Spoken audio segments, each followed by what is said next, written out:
High, কেমন আছেন আপনি?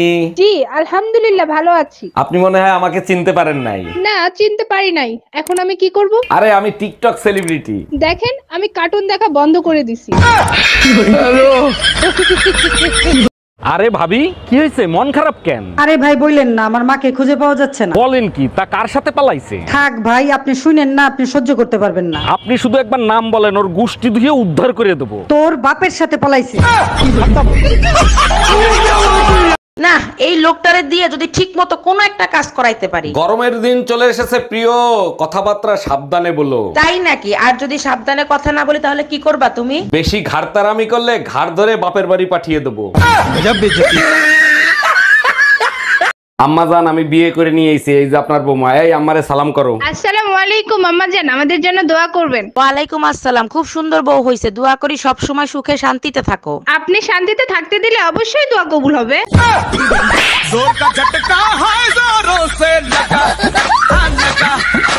আচ্ছা ভাবি রাখি, সারা রাত ঘুমাতে পারি না আপনার ভাইয়ের নাক ডাকার জন্য। আরে ভাবি দিনের বেলা ঘুমাবেন, আমি জানি তো ভাই রাত্রে নাক ডাকে। এই তুমি না বলছিলা মার্কেট করতে যাবা? কয় টাকা দেবো? তার আগে বলো, তুমি যে রাতে নাক ডাকো টুম্পা ভাবি জানলো কি করে?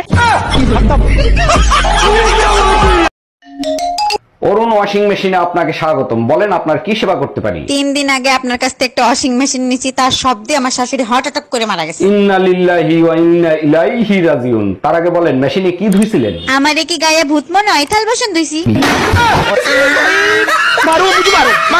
আমরা বাঙালি বস, আমাদের বৃন্দাবন যেতে লাগে না, আমরা কে নিয়ে বৃন্দাবন দেখিয়ে দিই।